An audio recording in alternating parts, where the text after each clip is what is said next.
Alors bonjour à toutes et à tous, re-bonjour à toutes et à tous, Vincent Gade pour vous retrouver, c'est le Wall Street Insider, pas de statistiques américaines, alors on va aller droit au but, directement sur des stratégies de trading et les grandes tendances FX du moment, alors que le marché action affiche sa résilience avant la Banque Centrale Européenne. Donc on va se concentrer sur le marché des changes.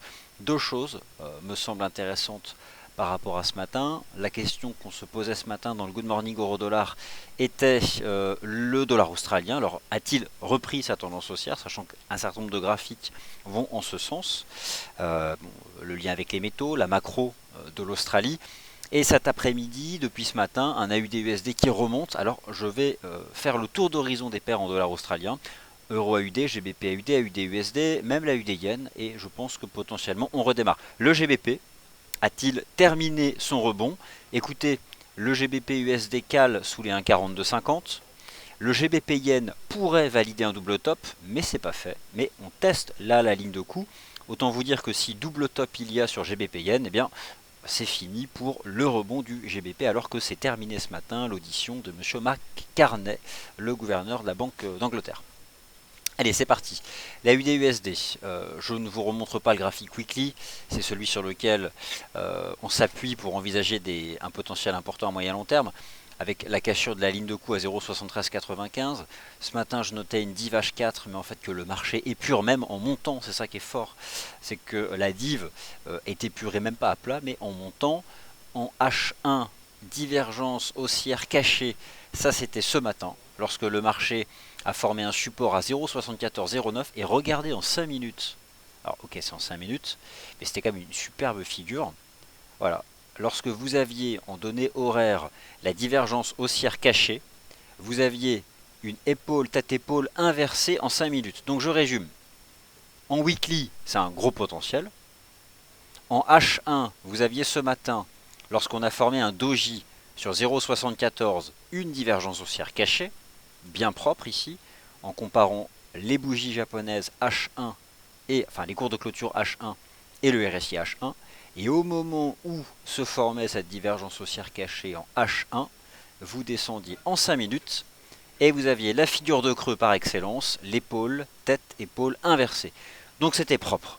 Je ne sais pas ce que vous en pensez, par exemple notre cher Sébastien Datecac, présent ici, mais potentiellement, voilà, on avait une belle figure de relance de la UD-USD. Alors maintenant, bon, est-ce que la conso est terminée? Je ne sais pas. Mais en tout cas, il y avait un signal d'achat intraday qui était donné ce matin au débordement des 0,7430. S'agit-il d'une simple conso haussière intraday ou du redémarrage de la tendance haussière sur lequel nous nous projetons? Eh bien, la réponse viendra lorsque le marché dépassera les sommets d'hier à 0,7490. Lorsque j'observe maintenant les autres paires en dollars australiens, eh bien, l'euro AUD, toujours sous sa première résistance à 1,4924. Alors en plus en H4, j'aime bien ce qu'a fait ici l'euro AUD, ce chandelier de la session européenne, qui montre que les 1,4924 restent une belle résistance, en dessous duquel je pense qu'il faut rester baissier. Même la UD Yen faisait une fausse cassure de support. Alors c'est pas propre, mais en l'état, on forme un range potentiellement avant de redémarrer. Attention, c'est pas une stratégie de trading la UD Yen, hein, parce que c'est une paire en Yen et que les paires en Yen restent de toute façon globalement sous pression. Mais voilà, même lui ce matin faisait un petit piège. Et enfin le GBP AUD, là pour le coup c'est probablement davantage le GBP que la UD, ou au moins les deux. Toujours fermement baissier, on en parlait hier dans ces colonnes, et notamment Sébastien Datecac, ce marché n'a jamais franchi une seule résistance. Même dans le rebond du GBP, il y a quand même eu un rebond du GBP puisque le câble a repris 400 pips. Et bien dans ces 400 pips de reprise du câble, le GBP AUD n'a pas été fichu, si vous me permettez l'expression, de dépasser une résistance. En l'état, sous 1,9285, la cible que proposait l'analyse technique c'était 1,90, et bien cela reste 1,90 puisque ce marché reste faible. Alors j'en profite justement pour faire la transition avec la livre sterling, après avoir vu donc le GBP AUD, et on commence donc par le GBP USD, et ensuite je parle du GBP Yen. Alors vous assistez là au Wall Street Insider, mais bon, il n'y a pas de statut US, donc je préfère aller directement sur ce qui m'intéresse en termes de stratégie en amont de la BCE. Donc, mais je parlerai bien sûr des indices boursiers, puis je répondrai à vos questions, bien sûr. Alors, le GBP USD, où se cache-t-il? Il est là, voilà. Alors le GBP USD, c'est la question qu'on se pose parce que c'est une devise hyper volatile cette année pour toutes les raisons qu'on connaît. D'ailleurs, demain à 18 h, on vous propose un webinaire qui fait le point justement sur ces anticipations liées au référendum du 23 juin sur la sortie ou non du Royaume-Uni de l'Union européenne. Alors 1,4250, qu'est-ce que ça représente réellement? 1,4250, en termes de prix, c'est pas une réalité, ça représente rien, c'est juste un niveau technique. C'est le point de baisse de décrochage de février. Le point de cassure de cette semaine particulièrement baissière il y a 2 semaines sur le GBP, et là le marché est remonté en direction de ces 1,4250. Alors pour l'instant on cale au contact des 1,4250. Le marché a fait un piège hier en tentant de dépasser 1,4250 pour finalement échouer. Et il y a potentiellement une situation ici de divergence. Alors, c'est pas acquis. Rien pour l'instant ne laisse envisager la fin du rebond du GBP à USD, mais en termes de timing, 1,4250, c'était la grosse résistance weekly. Et ça a tendance à baisser, alors que en plus l'USD est faible, avec la perspective la semaine prochaine de voir le statu quo du FOMC. Et pourtant, GBP USD baisse. C'est pas l'USD qui se renforce, hein, c'est le sterling qui est sous pression. Donc, mon opinion serait de dire que le câble a une probabilité importante à court terme de retracer toute la hausse d'hier. Voilà, c'est ce que je pense. Alors, c'est pas, on devrait se replier en direction des 1,4135, 1,4140. En tout cas, désormais, 1,4250 permet de gérer ce risque. Et puis maintenant, on a ici donc sur ce creux de RSI un niveau à surveiller parce qu'ici, s'il est brisé, on va donner 4 heures, ça ira dans ce sens-là. En tout cas, ce qui est certain, c'est que si vous prenez tout le rebond technique du câble depuis le 29 février, à chaque fois qu'on a cassé une résistance, on a accéléré, sauf hier. On tente de casser une résistance en intraday et on la réintègre. C'est donc une nouveauté technique. Dans toute la reprise technique, c'est la première fois qu'on a un piège dans le rebond. Ça peut être un signal précoce de la fin du rebond. Mais bon, voilà. En tout cas, à court terme, je pense qu'on peut baisser vers 1,4140. La confirmation de cette faiblesse peut être retrouvée de la livre sterling, peut venir du GBP yen. Au moment où je vous parle, ce marché teste la ligne de coup d'une structure en double top en devenir, mais peut-être bientôt active. Ce qui m'intéresse lorsque je compare le RSI H4 du GBP USD et le RSI H4 du GBP Yen, ce sont des situations de divergence baissière. Potentiellement, un GBP Yen brisant 160.30, c'est revenir à 159. Et un GBP Yen qui revient à 159, c'est un GBP USD qui revient sur du 1,4130, 1,41 $. Donc, on a un certain nombre de signaux depuis hier qui sont en faveur d'un retour de la faiblesse de la livre sterling. Autre argument en faveur de la faiblesse de la livre sterling, eh bien, dans toute la reprise technique du GBP, on a parlé du GBP AUD qui n'a jamais cassé de résistance, mais on oublie un peu l'euro GBP aussi, qui n'a jamais cassé de support, alors que pourtant le câble rebondissait de 400 pips. Et ce que j'observe aujourd'hui, c'est un rebond sur support de l'euro GBP. Alors autant vous dire, il faut s'en désintéresser complètement en termes de stratégie trading de l'euro GBP, alors que personne ne sait réellement ce que va annoncer la BCE jeudi, et que l'impact en termes de vol peut être conséquent, peut-être au moins celui du 3 décembre. Donc, moi, les paires en euros, je les regarde même pas cette semaine. C'est beaucoup trop risqué. Mais, euro GBP rebondit sur ce support. Alors, un rebond de l'euro GBP sur support, un GBP AUD toujours sous pression, un GBP Yen qui menace, c'est pas fait, de briser ce support et un câble qui échoue pour l'instant sous un 42,50. Ça fait quand même quelques arguments en faveur donc d'un repli à court terme du GBP. Alors voilà, c'est surtout ça que je vais surveiller. La prochaine clôture H4, c'est 19 h, hein, parce que bon, celle de 15 h n'était pas très significative. Celle de 19 h aura l'avantage de tenir compte de la moitié de la session US. Et donc on verra. On voit bien qu'en Europe et en Asie, on a commencé à vendre le GBP. Maintenant, forcément, les Européens attendent toujours la confirmation des traders aux États-Unis. Donc on va voir. C'est aux Américains d'en remettre une couche pour confirmer ce qu'ont décidé de faire les Européens depuis la nuit dernière. Donc il y a des signaux précurseurs, faut pas s'emballer, mais des niveaux techniques qui permettent de gérer le risque et surtout des seuils, notamment les 160.37 du GBP Yen, pour l'instant intacts, mais qui s'ils sont brisés donneraient le point de départ d'un double top, donc en tout cas en intraday d'un repli. Voilà ce que je pouvais vous proposer comme suivi sur l'AUD et la livre sterling. Alors maintenant l'euro-dollar lui aussi eh bien, se reprend. À la base l'euro-dollar est revenu dans un range 1,08-1,1060. N'oublions pas que c'est l'USD qui est très faible. L'USD qui est faible. Pourquoi l'USD est faible à court terme? Parce que cette semaine il n'y a pas de publication macro, que la semaine dernière elles étaient bonnes, mais ça n'a pas empêché le dollar US de baisser, donc il suit la tendance de la semaine dernière. Et surtout le dollar US se projette sur un FOMC qui ne montera pas ses taux la semaine prochaine. Et qui pourrait même, à travers son communiqué, vraiment se montrer accommodant. Imaginez que le communiqué de la Fed la semaine prochaine mentionne le taux de change du dollar. Bon bah là forcément, pour l'USD, ce sera quelque chose de faible. Voilà donc les seuils qui m'intéressent cet après-midi. NZD USD, c'est haussier. Alors, je ne devrais pas en parler tant parce que demain, il y a une décision de politique monétaire de la Banque de réserve de Nouvelle-Zélande.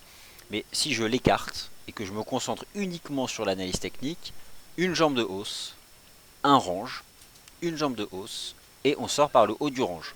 Donc ce matin, je vous ai proposé ce niveau à 0,6720 $, au-dessus duquel ça m'intéresse de repasser long sur le NZD-USD pour viser 0,6880.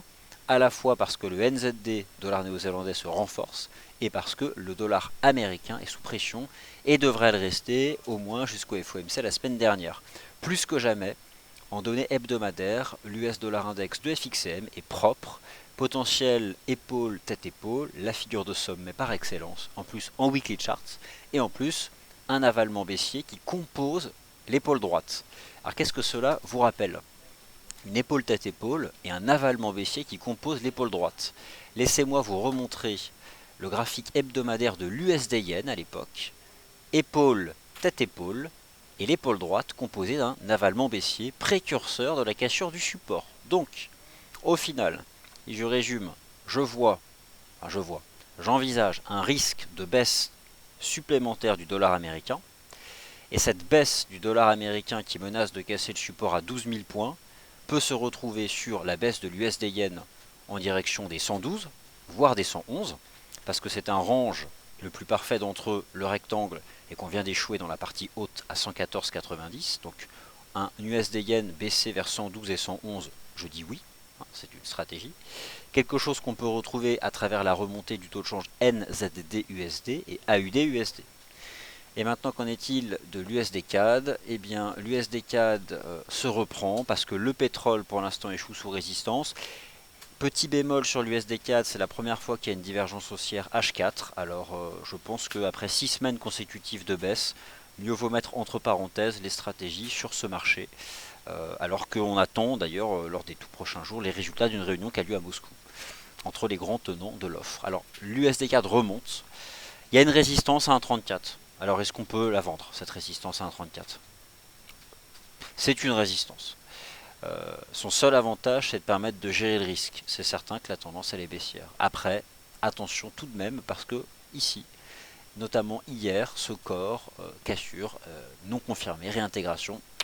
J'aime pas tellement la façon dont on remonte, mais c'est vrai qu'un 34, c'est une résistance. En tous les cas, je préfère pour l'instant m'en détourner. En attendant de voir déjà la toute première réaction sur ce niveau des 1,34. Voilà donc ce que je pouvais vous dire. On va regarder les indices boursiers. Écoutez, que dire des indices boursiers? Le CAC 40 c'est propre, on peut même avoir le sentiment qu'il a juste fait un pullback sur cette oblique. Belle réaction des marchés actions de la zone euro, des mèches basses depuis ce matin, ça reprend. C'est fort, c'est fort, c'est fort. Alors le marché va se mettre en position d'attente sur le CAC 40, entre ce niveau et ce niveau-là. des petites toupies, il n'y a pas grand chose à attendre. Par contre, c'est vrai que c'est propre, on a eu une réaction sur cet oblique ici sur le CAC. Idem sur le DAX, alors qu'il n'a pas fait 95-90, mais qui a fait un plus bas à 1900, combien exactement, 9600 plus bas du DAX, 9615.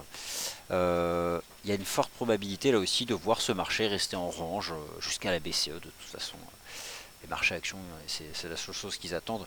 Idem sur l'Eurostoxx 50 qui là nous fait une belle mèche basse, donc ça paye, ça casse pas de résistance, ça reste dans la dynamique en place depuis le 11 février, qui est celle du rebond technique dans un premier temps, et qui est celle surtout portée par la reprise du prix des matières premières industrielles et des banques centrales, comme d'habitude, la Fed, la BCE. Bon, voilà. On verra demain, enfin jeudi, ce que décidera de faire la BCE. Donc, je laisse ces indices boursiers très honnêtement inintéressants depuis quelques séances, vu que ce sont des ranges, ça m'intéresse pas les ranges.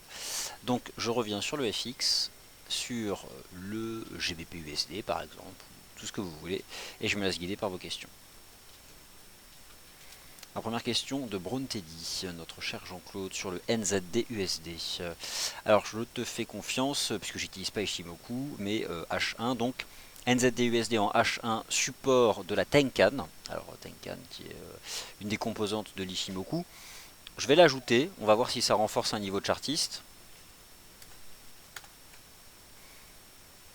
Alors là, je suis en D1, donc on va se mettre en H1. Bon, peut-être, je suis loin d'être un expert. Je vais même en fait le retirer parce que plutôt que mal l'interpréter, autant pas l'interpréter du tout.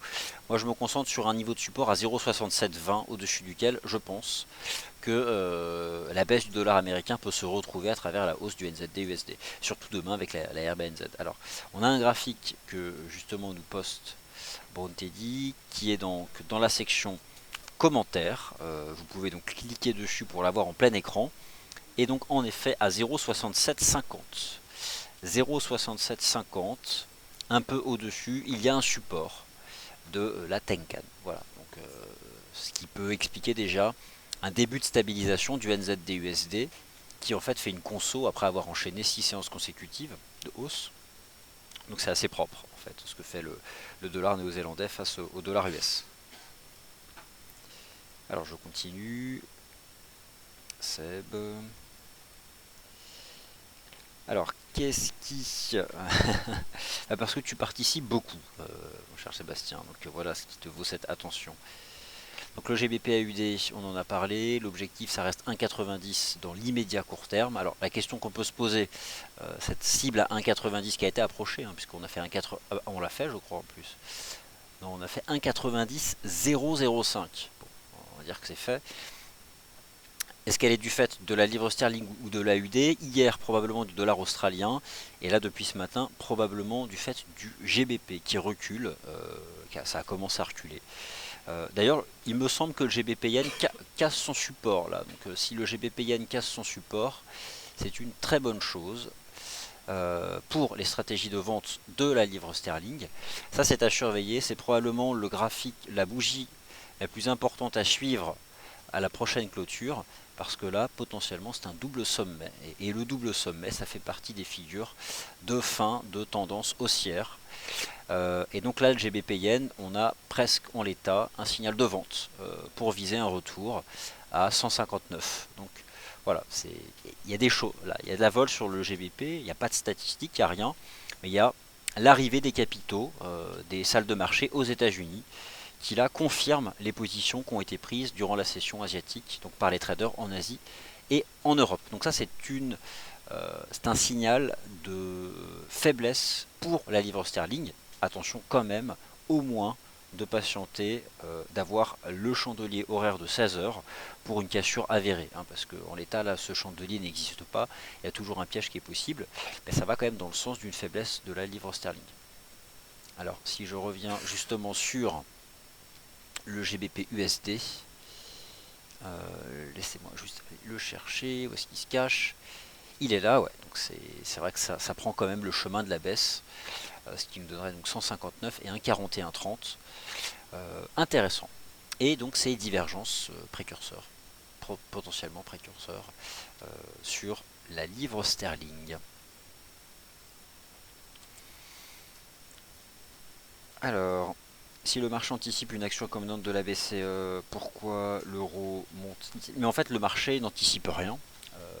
Je vais vous montrer une chose. Alors déjà, pourquoi l'euro monte-t-il? Faux. L'euro baisse depuis le 11 février. L'euro baisse puisqu'il est passé de 1,13 à 1,08. Il a perdu 500 pips. Et là, il remonte un peu. Pourquoi? Parce que voilà ce qui s'est passé à l'époque. Entre le 15 octobre et le 2 décembre, le marché anticipait une extension du programme de quantitative easing. Ce qui a valu à l'euro une baisse de 900 pips, sauf que le jour J, la BCE n'a rien fait. Ce qui a valu un short squeeze de 400 pips. Et qui dit short squeeze dit des pertes de trading pour des positions en tendance. Donc le marché a quand même de la mémoire, surtout que l'événement n'a pas eu lieu il y a très longtemps.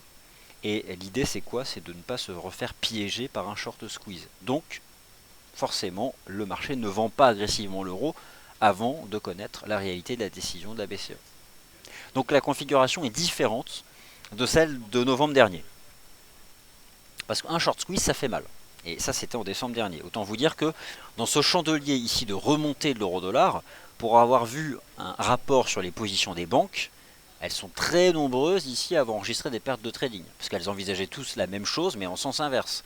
Elles envisageaient l'euro à 1 le soir. Sauf que malheureusement, il était à 1,10. Donc l'idée, c'est de ne pas faire la même erreur.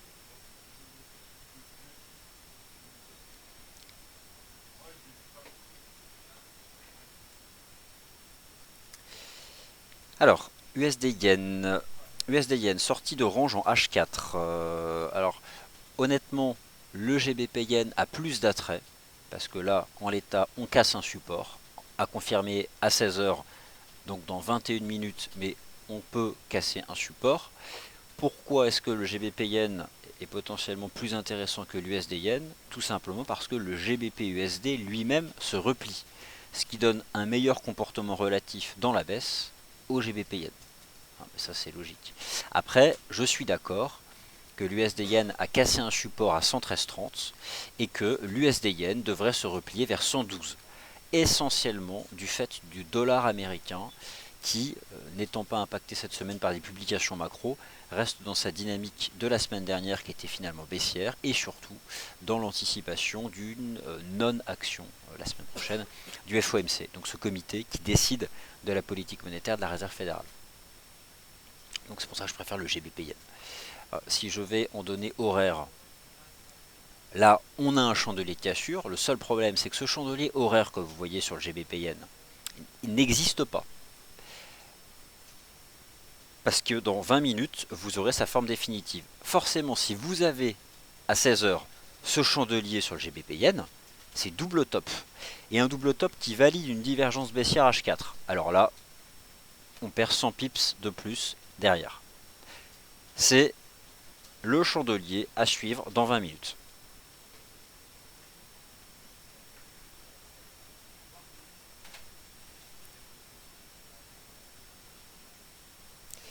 Alors GBP Yen de Jean-Claude et AUD USD. Allez, c'est parti. Alors premier graphique de Jean-Claude, GBP Yen H4 au contact de la bande de Bollinger inférieure. Alors voilà, donc Jean-Claude nous montre un GBP Yen au contact de la bande de Bollinger inférieure. Alors pour ma part, je ne les utilise pas, les bandes de Bollinger. Mais voilà, en tout cas, c'est un niveau important qui renforce le niveau actuellement testé. Autant vous dire que voilà, si on passe en dessous, en tout cas, c'est un niveau qui voilà, actuellement travaillé par le marché. Alors, en effet, je pense que l'USDK d'un 34, mieux vaut éviter de s'y exposer. C'est une résistance à voir. Par contre, voilà, il y a une petite dive haussière H4. Je suis mal à l'aise par rapport à ce niveau de prix. Je préfère me tenir à l'écart.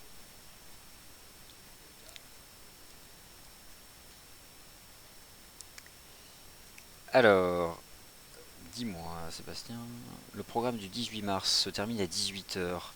Mais une chose m'inquiète, quel est le programme entre 18 heures et bien c'est un programme à définir. Alors, le Bund, il y a eu un changement de contrat.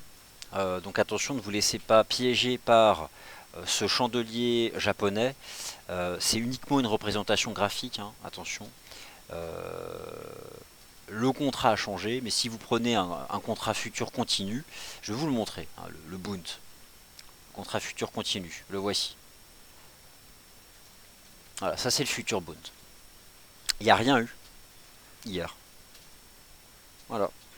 Alors vous avez la même divergence baissière que sur le CFD, mais ce marché reste en range et attend la BCE.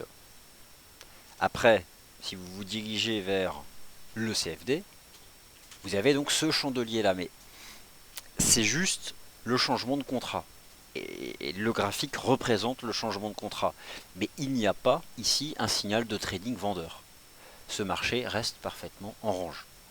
Donc euh, voilà, c'est quelque chose aussi à savoir. Le contrat a changé et c'est ce soir que le futur bascule sur sa prochaine échéance trimestrielle. C'est tous les 3 mois pour le contrat de dette allemande.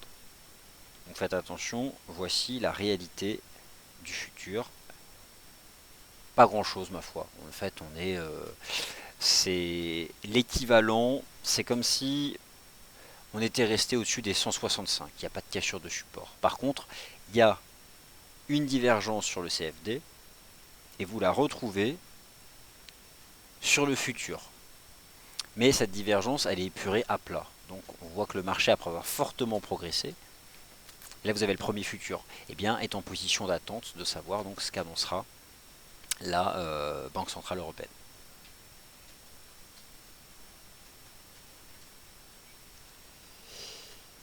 Ouais, donc là potentiellement c'est un vrai chandelier de cassure, hein. C'est bon, là je pense qu'on y est quoi, hein. Donc, ça c'est très très faible pour la livre sterling.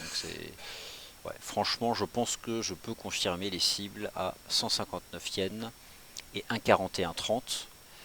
On va jeter un œil au GBP AUD. Et bon, lui aussi reste de toute façon très faible. Je ne serais pas surpris qu'on revienne tester les 1,90. Je parle d'une cible pour les prochaines heures, hein. Si on se projette lors des prochaines semaines, là vous pouvez regarder vos graphiques de moyen terme, ce marché peut aller plus bas, beaucoup plus bas.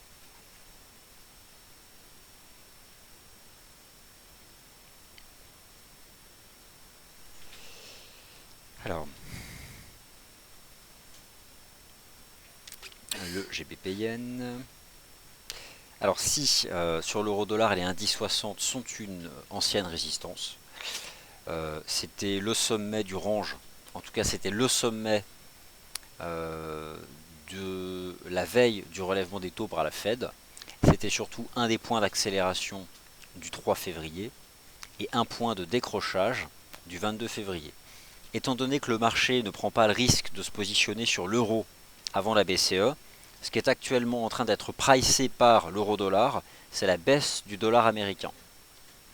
Pour autant, est-ce que l'euro-dollar peut casser la résistance avant la BCE? J'en doute. En tout cas, franchement, je ne ferais même pas confiance à une clôture H4. Je serais convaincu de la capacité de l'euro-dollar à dépasser un 10,60 si j'ai une cassure D1. Regardez à l'époque, cassure D1 baissière, pullback, chute. Cassure D1 haussière, pullback, chute, hausse. Cassure D1 baissière, pullback, chute. C'est tout ce qui compte. Franchement, le chandelier D1 par rapport au indice 60, on devrait quand même rester sous la résistance avant la BCE, même si le dollar US est faible. Je dirais que vous le retrouvez surtout sur ce type de stratégie qui sont la vente USD Yen par exemple, c'est bien. La vente USD Yen est intéressante.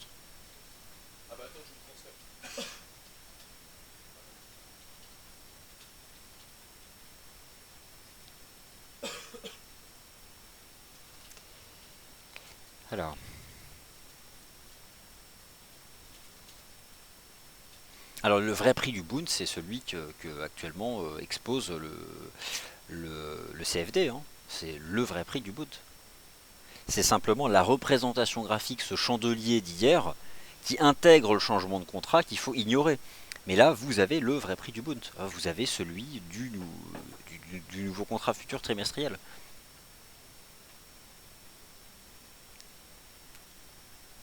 C'est simplement en termes chartistes, il n'y a pas eu de cassure de support. On a juste changé de contrat, mais il n'y a pas eu de cassure de support. C'est pour ça que je regarde le précédent futur.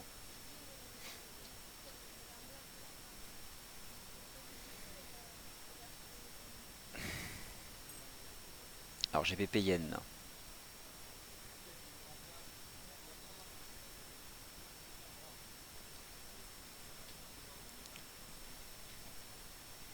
GBP Yen, on travaille le niveau. Hein. La clôture H1, c'est dans 12 minutes. Donc bon, ça prend la forme d'une cassure, mais ça va vite. Donc j'attends la cassure. Au moins H1. Et là, en effet, ça ferait double top. Et à ce moment-là, on peut se replier à 159.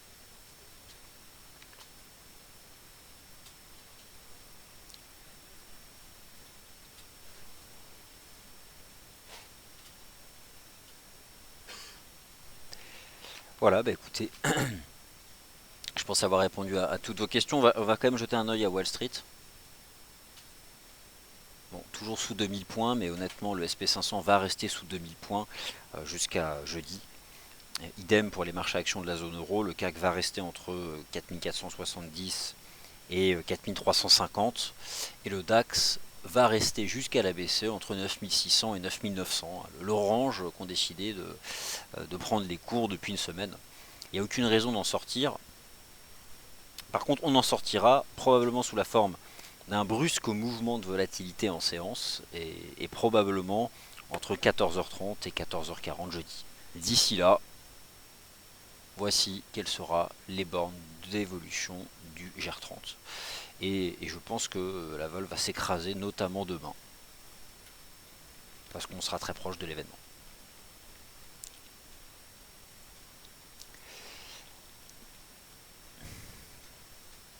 Alors, question sur le GBP Yen. Le problème du GBP Yen, alors le problème d'attendre la cassure, c'est qu'on peut l'avoir lorsqu'on sera à 159. Non, j'en doute. Non, ça me paraît probable que dans 10 minutes, on ait une clôture aux alentours des 160, peut-être 170, ce qui serait en l'état un petit chandelier de cassure, intéressant, pour gérer son risque au-dessus du chandelier H1 de cassure, et derrière, un retour à 159.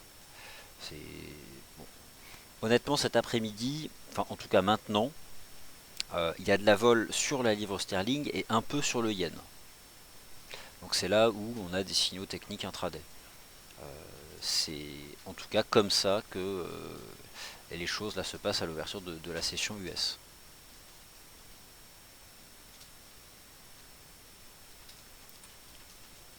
La cassure s'anticipe.